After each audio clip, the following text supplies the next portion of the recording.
Yung sinasabi nila na, tagal mo na dyan, okay ka na, wala ka na dapat patunayan. Siguro sa inyo, pero sa sarili ko, may gusto kasi akong patunayan.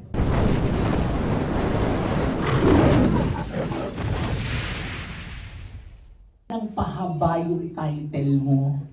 Ngayon may nadagdag pang Queen of All Networks. How does that feel? Hindi ko na rin alam kung ano mga nangyayari sa paligid ko. It's just overwhelming na may mga ganitong ganap.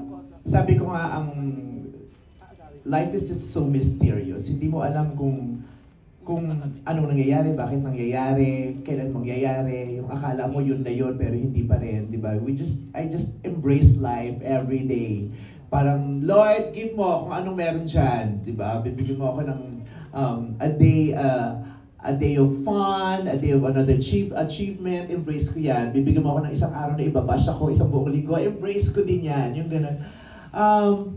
Nakakatuwa lang na, kasi hanggang ngayon, hindi nagbabago yung na-figure out ko a couple of years ago na hindi tayo pwedeng magdikta, hindi pwedeng sa ating manggaling kung kailan tayo magpipik at kung kailan talaga tayo ang nagpipik.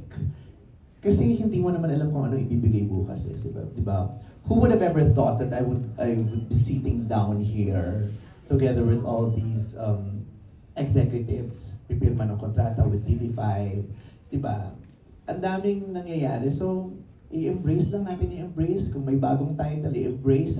Pangatawanan, lalong galingan. Oo. Kasi, yung mga ganyang mga sinasabi na magaganda sa'yo, hindi naman siya basta sinasabi to flatter you. It gives you another level of responsibility.